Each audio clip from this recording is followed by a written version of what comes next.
Bon, arrivons à la paragraphe 3, on va faire une application, puis on va donner quelques remarques. Donc, soit A, B, deux entiers donnés.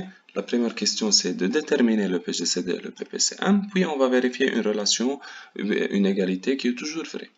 Donc, on note toujours le PGCD D et le PPCM M. C'est une notation utilisée toujours. Donc, essayez d'arrêter la vidéo et de déterminer le PGCD et le PPCM, puis calculer F fois B et D fois M et comparer ces deux réponses. Bon, la première étape, comme c'est déjà dit, je décompose ces deux entiers en un produit des facteurs premiers. Donc, on écrit 480 sous la forme d'un produit des facteurs premiers, 1260 sous la forme d'un produit des facteurs premiers.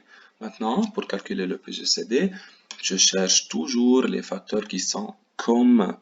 Seulement les facteurs qui sont communs. Donc, 2, 3 et 5, 2, 3, 5 et 7. Donc, j'ai 2 et 3 et 5 comme facteurs communs. Donc, le PGCD, c'est le produit de ces facteurs communs. Maintenant, je compare les puissances. 2 au carré et 2 exposant 5, je prends la puissance la plus petite.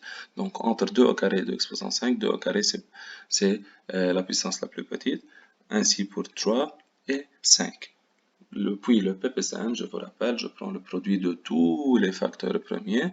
Et si on a un facteur qui est commun, je prends le facteur ayant la puissance la plus grande. Donc, D égale 2 au carré fois 3 fois 5, et le PPCM, c'est 2 exposant 5 fois 3 au carré fois 5 fois 7.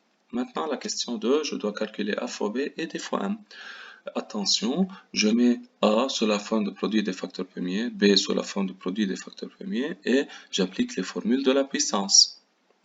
Donc, 2 exposant 5 fois 2 au carré, on a la même base, deux puissances différentes, donc on ajoute les puissances, même pour 3 et 5 et 7. Donc, si je compare A fois B et D fois M, on a obtenu la même réponse. 2 exposant 7 fois 3 au cube fois 5 au carré fois 7. Donc, on a obtenu que A fois B égale D fois M. C'est la première remarque. C'est une formule qui est générale et toujours vraie. Si on a deux entiers naturels, si on note D leur PGCD et M leur PPCM, donc on a toujours A fois B égale D fois M. Maintenant, la deuxième remarque, si on a deux nombres qui sont premiers entre eux, c'est-à-dire le PGCD est égal à 1, donc je peux trouver le PPCM directement sans décomposer ces deux entiers. Comment? En utilisant cette formule.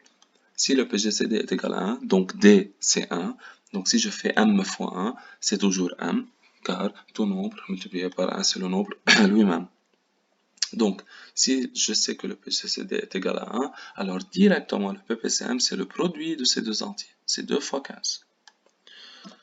Méthode plus simple, si on a deux entiers A et B, tel que l'un est le multiple de l'autre. Par exemple, 18 est le multiple de 6.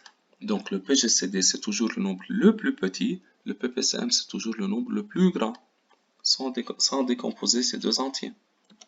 Et finalement, si j'ai deux entiers naturels consécutifs, comme 7 et 8, 9 et 10, 11 et 12, etc., ces deux nombres sont toujours, ou bien ces deux entiers, pardon, sont toujours premiers entre eux.